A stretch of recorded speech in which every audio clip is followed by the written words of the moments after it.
We are going to see standard 6 social science history unit 2 great thinkers and new faiths part 2. Buddhism. Gautama Buddha. Gautama Buddha was the founder of Buddhism. Founder அப்படினா நிறுவியவர். புத்திசத்தை நிறுவியவர் யாரு அப்படினா Gautama Buddha. His real name was Siddhartha. Gautama புத்தாவோட real name Siddhartha. Like Mahavira, he was also a Kshatriya prince belonging to the ruling Chakya clan. Clan அப்படின்னா குலம். மகாவீரா எப்படி ஒரு சத்திரிய இளவரசரோ அதே மாதிரி தான் சித்தார்த்தாவும் ஒரு சத்திரிய இளவரசர். அப்போ ரூல் பண்ணிக்கிட்டு இருந்த சாக்கிய குலத்தில் வந்து பிறந்தவர் இந்த Siddhartha. When Siddhartha was only 7 days old, his mother died. சித்தார்த்தாவோட மதர் இறக்கும் போது சித்தார்த்தா 7 days old குழந்தையாக இருந்தார்.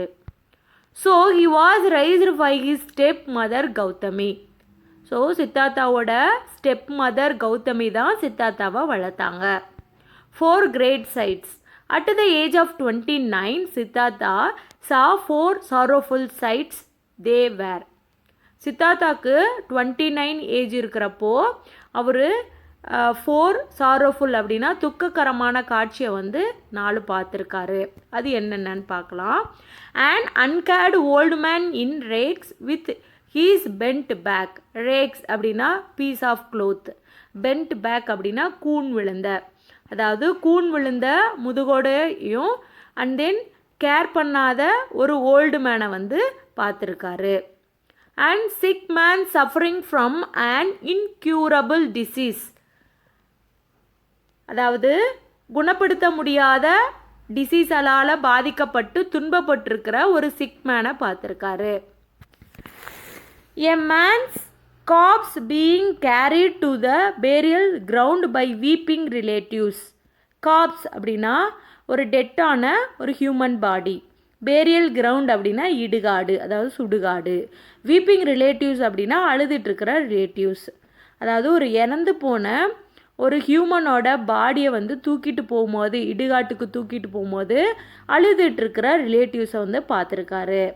நெக்ஸ்ட்டு அண்ட் ஆசெட்டிக், ஒரு துறவியை வந்து பார்த்துருக்காரு. புத்தாவோட image. Original name Siddhartha. Place of birth வந்து லும்பினி கார்டன், நேபாள். பேரண்ட்ஸ் வந்து Suddhodana Mayadevi. Place of death எங்கே இறந்தார் அப்படின்னா குசிநகர், ஊபி, உத்தரப்பிரதேஷ். என்லைட்டன்மெண்ட், ஞானம் அடைதல். Buddha they awakened or enlightened one realized that the human life was full of misery and unhappiness. Buddha வந்து 4 காட்சிகளை வந்து பார்த்தார். ரொம்ப துன்பமான 4 காட்சிகளை பார்த்தார். அதை பார்த்ததுலேருந்து அவர் வந்து என்ன ரியலைஸ் பண்ணார் அப்படின்னா ஹியூமன் லைஃப் வந்து ஃபுல்லாகவே துயரங்களும் துன்பங்களாக நிறைந்ததாக இருக்கும் அப்படின்னு சொல்லிட்டு ரியலைஸ் பண்ணார். So at the age of 29, he left his palace and became a hermit. Hermit அப்படின்னா துறவி. ஸோ 29 ஏஜில் வந்து பேலஸ் எல்லாம் விட்டு வெளியே போய் ஹெர்மிட் துறவரம் மேற்கொண்டார். He sacrificed 6 years of his life towards penance, nonetheless deciding that self-modification was not a path to salvation. Penance அப்படின்னா தவம். அவரோட 6 years கடுந்தவம் புரிஞ்சும் அவருக்கு எந்த ஒரு ரிசல்ட்டு கிடைக்கல. அதனால் என்ன டிசைட் பண்ணார் அப்படின்னா தன்னை வருத்திக்கிறதுனால, லைக் சாப்பிடாமல் இருக்கிறது, வெறுங்காலில் நடக்கிறது, கம்பி மேலே நடக்கிறது, ஊராக சுற்றுறது. ஸோ இதனால் வந்து தன்னை வருத்திக்கிறதுனால கரெக்டான சால்வேஷனுக்கான பாத்து கிடையாது அப்படின்னு சொல்லிட்டு டிசைட் பண்ணார். Buddha sat under a peepal tree and took a deep meditation near Gaya. உடனே வந்து புத்தா டிசைட் பண்ணிவிட்டு கயாக்கு பக்கத்தில் இருக்கிற ஒரு அரச மரத்துக்கு அடியில் உட்காந்து டீப் மெடிடேஷன் பண்ண ஆரம்பித்தார். On the 49th day he finally attained enlightenment. So அந்த டீப் மெடிடேஷனுக்கு அப்புறம் 49th day அப்போது அவர் வந்து ஞானம் பெற்றார். From that moment onwards he was called Buddha or the enlightened one. அந்த மொமெண்ட்லேருந்து அவர் ஞானம் பெற்ற அந்த மொமெண்ட்டில் இருந்து இவரை வந்து புத்தா ஆர் ஞானம் பெற்றவர் அப்படின்னு சொல்லிட்டு கால் பண்ணாங்க. He was also known as Shakya Muni or sage of Shakya clan. இவர் எந்த குலத்தை சேர்ந்தவர்? சாக்கிய குலத்தை வந்து சேர்ந்தவர். அதனால் வந்து Sakya Muni or sage of Shakya clan அப்படின்னு சொல்லிட்டு சொன்னாங்க. Buddha delivered his first sermon at deer park in Sarnath near Benares. பெனாரஸ்க்கு பக்கத்தில் இருக்கிற சாரநாத்தில் இருக்கிற டீர் பார்க்கில் இவரோட ஃபர்ஸ்ட் சொற்பொழிவு ஆற்றினார். This was called Dharma Chakra Parivartana or the turning of the wheel of law. அவரோட ஃபர்ஸ்ட் ஸ்பீச்சை வந்து என்னன்னு சொன்னாங்க அப்படின்னா Dharma Chakra Parivartana or the turning of the wheel of law அப்படின்னு சொல்லிட்டு சொன்னாங்க. Buddha's 4 noble truths. Life is full of sorrow and misery. Life அப்படின்னா ஃபுல்லாகவே வந்து துன்பமும் துயரமும் நிறைந்தது அப்படின்னு சொல்கிறாரு.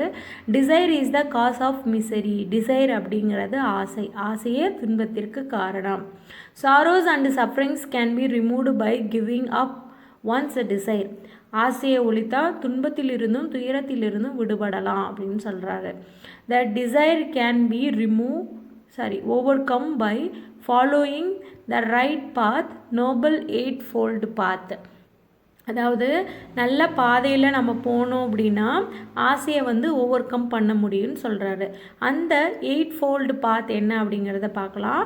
ரைட் வியூ நல்ல நம்பிக்கை, ரைட் தாட் நல்ல எண்ணம், ரைட் ஸ்பீச் நல்ல பேச்சு, ரைட் ஆக்ஷன் நல்ல செயல், ரைட் லைவ்லிஹுட் நல்ல வாழ்க்கை, ரைட் எஃபோர்ட் நல்ல முயற்சி, ரைட் நாலேஜ் நல்ல அறிவு, ரைட் மெடிடேஷன் நல்ல தியானம்.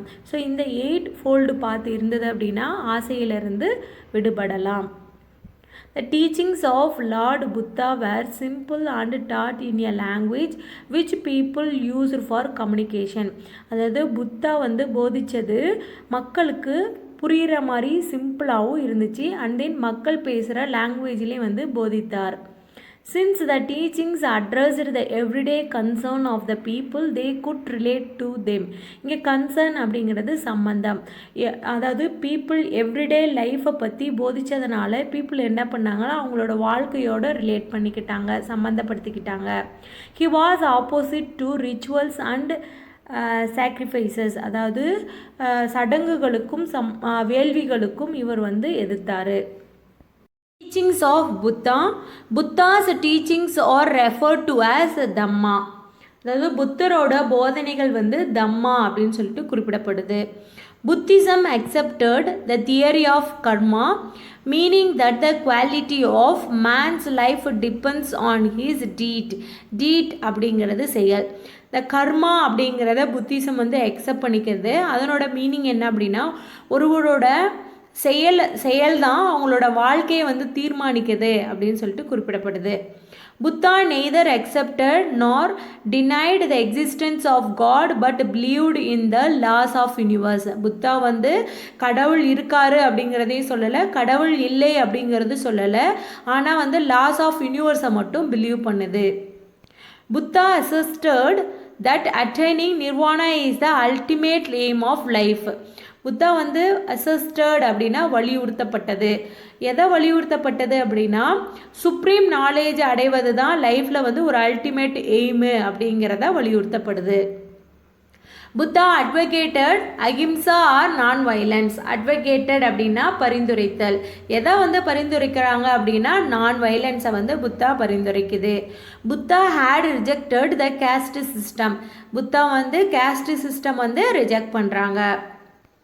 The wheel of life represents the Buddhist view of the world. Buddha வந்து இந்த வேர்ல்டை வந்து எப்படி பார்க்குறாரு அப்படிங்கிறத இந்த வீல் ஆஃப் லைஃப் வந்து நம்மளுக்கு பிரதிபலிக்குது. புத்திஸ்ட் சங்கா அப்படிங்கிறது தமிழில் சங்கம். Buddha laid foundation for a missionary organization called Sangha, meaning association for the propagation of his faith. Propagation அப்படிங்கிறது பரப்புதல். புத்தா அவரோட கருத்துக்களை வந்து பரப்புவதற்காக ஒரு சங்கம் ஒன்று நிறுவனார். The members were called bhikshus monks. அதிலேருந்து மெம்பர்ஸ் வந்து மாங்க்ஸ் வந்து துறவிகள் வந்து எப்படி கூப்பிட்டாங்க அப்படின்னா பிக்ஸஸ், அதாவது பிச்சுக்கள் அப்படின்னு சொல்லிட்டு சொன்னாங்க. The lead a life of austerity. அந்த மாங்ஸ்லாம் வந்து எப்படி லைஃப் வாழ்ந்தாங்க அப்படின்னா ரொம்ப எளிமையாக வந்து வாழ்ந்தாங்க. எஸ்டரிட்டி அப்படிங்கிறது எளிமை. டூ யூ நோ பாருங்க, chaitya a built shrine or a meditation hall. Shrine அப்படிங்கிறது சன்னதி, புத்திஸ்டோட சன்னதி இல்லைனா மெடிடேஷன் ஹால்னு சொல்லலாம். Viharas monasteries are living quarters for monks, அதாவது மடங்கள் சொல்லலாம், இல்லைனா வந்து மாங்ஸ் வாழ்கிற quarters. Stupas built over the remains of Buddha's body. There are monuments of great artistic value. புத்தாவோட பாடியிலேருந்து ரிமைனிங் பார்ட்ஸ் மேலே வந்து பில்டிங் வந்து பில்ட் பண்ணியிருக்காங்க. அது வந்து கலைவனமிக்க கிரேட் மானுமெண்ட்ஸு. புத்திஸ்ட் செக்ட்ஸ் அப்படிங்கிறது பிரிவு. ஹீனயானா அண்ட் மகாயானா. ஹீனயானாவில் did not worship idols or images of Buddha. Worship அப்படிங்கிறது வழிபாடு. புத்தரோட சிலையையோ இல்லை அவரோட இமேஜையோ வச்சு வழிபடலை. Worshipped images of Buddha. ஆனால் மகாயானாவில் வந்து புத்தாவோட இமேஜை வச்சு வழிபட்டாங்க. ப்ராக்டிஸ்டு எஸ்டர்டி அப்படிங்கிறது எளிமை, ரொம்ப எளிமையான வாழ்க்கை வந்து வாழ்ந்தாங்க. அப்சர்வ்டு எலாபரேட் ரிச்சுவல்ஸ், இவங்க வந்து விரிவான சடங்குகளை வந்து பின்பற்றினாங்க. Believed that salvation of the individual as its goal, அதாவது ஒரு எவ்ரி இண்டிவிஜுவல் பர்சனும் வந்து முக்தி அடையணும் அப்படிங்கிறதா கோலாக வந்து இவங்க நம்பினாங்க. Believed that salvation of all beings as its objective, எல்லா உயிரினங்களும் வந்து முக்தி அடையணும் அப்படிங்கிறத இவங்க நம்பினாங்க. யூஸ்டு ப்ராக்ரட் லாங்குவேஜ், இவங்க வந்து ப்ராக்ரத் லாங்குவேஜை வந்து யூஸ் பண்ணாங்க. யூஸ்டு சான்ஸ்கிரிட் லாங்குவேஜ், இவங்க வந்து சான்ஸ்கிரிட் லாங்குவேஜை வந்து யூஸ் பண்ணாங்க. Hinayana is also known as Theravada. Spread to Sri Lanka, Myanmar, Burma and south east Asian countries. Hinayana வந்து தேரவாடா அப்படின்னு சொல்லிட்டு அழைக்கப்பட்டது.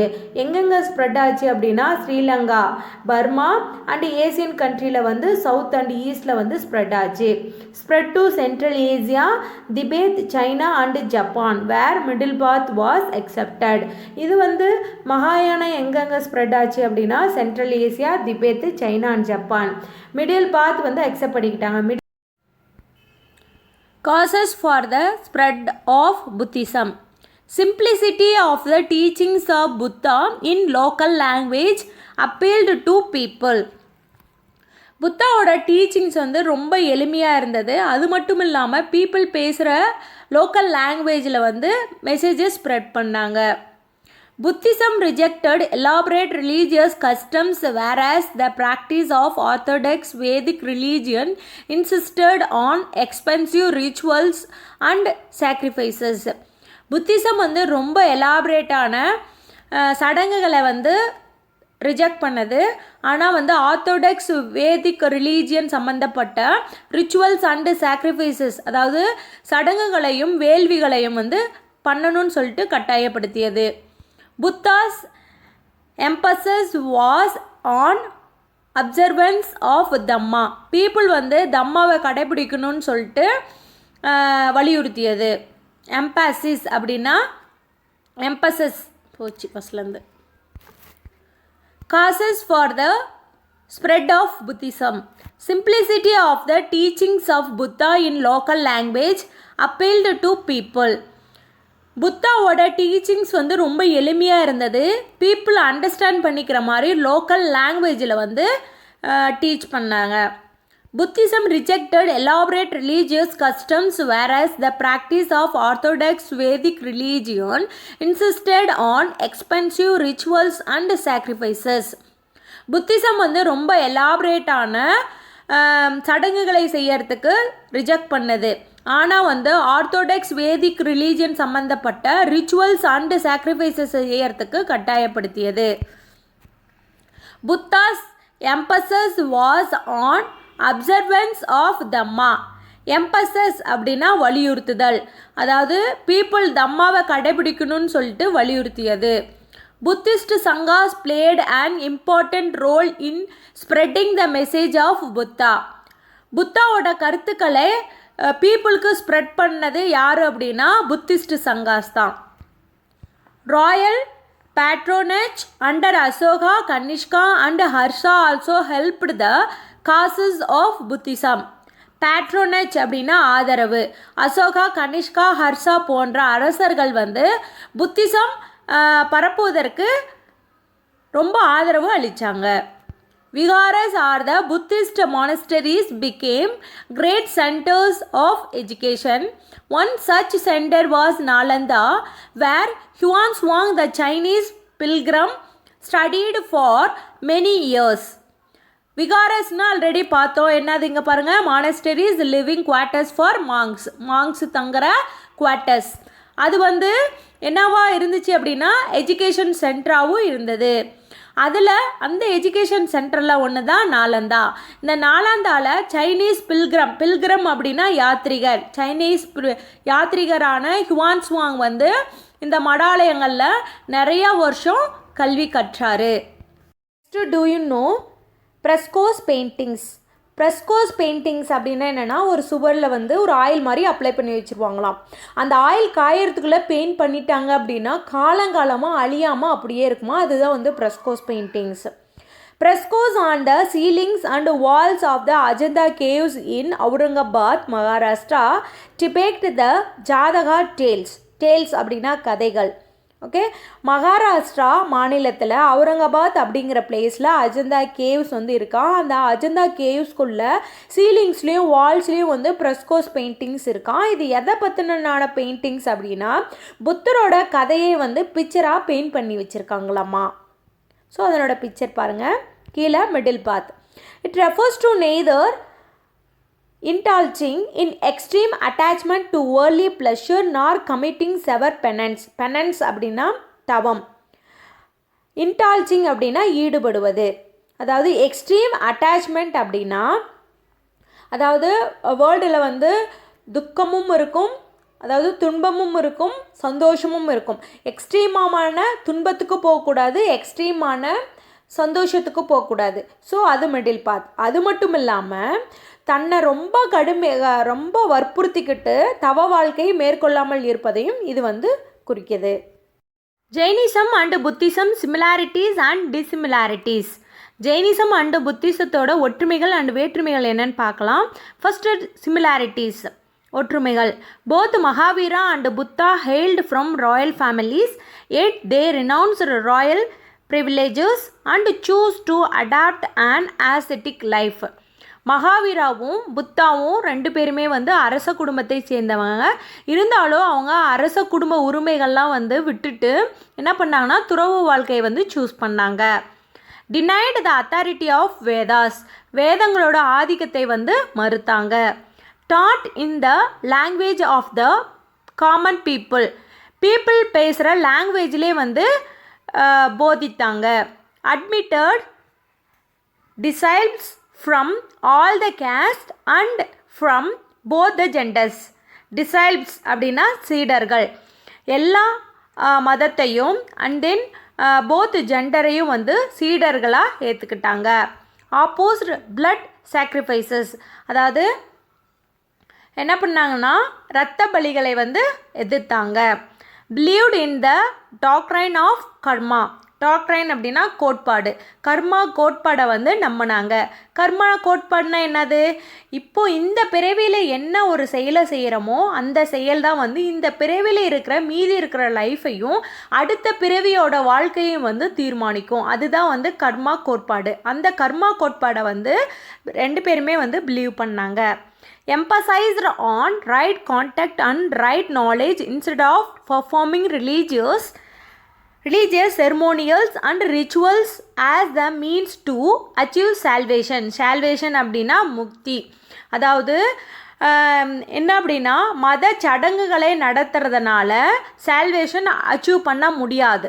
அதுக்கு பதிலாக ஒரு நல்ல நடத்தை, ஒரு நல்ல நாலேஜ், ஒரு நல்ல அறிவு இருந்துச்சு அப்படின்னா முக்தியை வந்து பெறலாம். அதுக்கான வழி அதுதான் அப்படின்னு சொல்லிட்டு சொல்கிறாங்க. Next dissimilarities, Jainism and Buddhism. It followed extreme path, அதாவது ஜெயினிசம் வந்து என்ன பண்ணாங்க அப்படின்னா தீவிரமான துறவரத்தை வந்து பின்பற்றினாங்க. It followed middle path. Middle path அப்படின்னா, மிடில் பாத்னா ஆல்ரெடி சொன்னோம் என்ன அப்படின்னா ரொம்ப தன்னை கஷ்டப்படுத்திக்கிட்டோ விரதம் இருந்தோ அப்படிலாம் வந்து செய்ய வேணாம். அதாவது ரொம்ப துன்பமும் இல்லாமல் ரொம்ப சந்தோஷமும் இல்லாமல் மிடிலாக வந்து இருக்கணும், அதை ஃபாலோ பண்ணால் போதும் அப்படின்னு சொல்லிட்டு புத்திசம் வந்து சொன்னிச்சு. It remained in India only. இது ஜெயினிசம் வந்து எங்கே ஸ்ப்ரெட் ஆச்சு அப்படின்னா இந்தியா ஒன்லி மட்டும்தான்.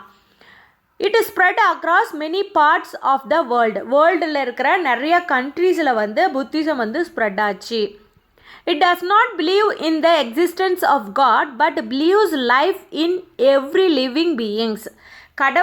கடவுள் அப்படின்னு சொல்லிட்டு இருக்காரு அப்படிங்கிறத ஜெயினிசம் நம்பவே இல்லை, ஆனால் எல்லா உயிர்களுக்கும் லைஃப் இருக்குது அப்படிங்கிறத நம்பினாங்க. இட் எம்பசைசஸ் ஆன் ஆனந்தமா, நோ எட்டர்னல் சோல் அண்ட் அனித்யா இம்பரனன்ஸ். அதாவது என்ன ஆச்சுன்னா ஆத்மா அப்படிங்கிறது இல்லவே இல்லை அப்படின்னு சொல்லிட்டு புத்திசம் வந்து சொல்லுது. புத்திஸ்ட் கவுன்சில்ஸ் எங்கெங்கே நடந்தது அப்படிங்கிறத பார்க்கலாம். First Rajagriha, second Vaishali, third வந்து பாடலிபுத்ரா, ஃபோர்த் வந்து Kashmir. Influence of Buddhism in Tamil Nadu. Buddhism spread to Tamil Nadu much later then Jainism. Jainism தான் ஃபஸ்ட்டு தமிழ்நாட்டில் ஸ்ப்ரெட் ஆச்சு, அப்புறமே லேட்டர் தான் புத்திசம் ஸ்ப்ரெட் ஆச்சு. Manimekalai one of the epics of the post Sangam age is the Buddhist literature. சங்க காலத்திற்கு அப்புறமே தான் வந்து இரட்டை காப்பியங்கள் இயற்றப்பட்டது. அந்த இரட்டை காப்பியங்களில் ஒன்று தான் மணிமேகலை வந்து Buddhist literature. There is an elaborate description about Kanchipuram in classical epic Manimekalai. மணிமேகலையில் காஞ்சிபுரம் பற்றினான elaborate description வந்து கொடுத்துருக்காங்க. Kanchipuram was a famous Buddhist center from where Dinaha, the famous Buddhist logician, and Dharmapala, a great scholar of Nalanda University, hailed. Buddhist centre, ஃபேமஸான Buddhist centre எங்கே இருக்குது அப்படின்னா காஞ்சிபுரத்தில். ஃபேமஸான புத்திஸ்ட் லாஜிஷியன் அதாவது அறிஞரான தினகாவும் நாலந்தா யூனிவர்சிட்டியோட கிரேட் ஸ்காலர் தர்மபாலாவும் காஞ்சிபுரத்தை தான் சேர்ந்தவங்க. Hiuen Tsang who visited Kanchipuram in the 7th century AD noticed the presence of 100 feet stupa built by Asoka there. Hiuen Tsang வந்து 7th century AD அப்போ காஞ்சிபுரத்தை விசிட் பண்ணியிருக்காரு. அவர் விசிட் பண்ணும்போது அசோகா 100 feet ஸ்டூஃபாவை பில்ட் பண்ணியிருக்கிறதாவும் அதை நான் பார்த்தேன் அப்படிங்கிறதாவும் குறிப்பிடப்பட்டிருக்காரு Hiuen Tsang. Buddha statue at Nagapattinam. Buddha statue found at Pallur near Kanchipuram. So நாகப்பட்டினத்திலும் புத்தா ஸ்டாச்சு கண்டுபிடிச்சிருக்காங்க. இதனால் புத்திசம் அங்கேயே ஸ்ப்ரெட் ஆகிருக்கு அப்படிங்கிறதையும் காஞ்சிபுரத்துலேயும் புத்திசம் இருக்குது அப்படிங்கிறதையும் இந்த ஸ்டாச்சு நம்மளுக்கு குறிப்பிடப்படுது.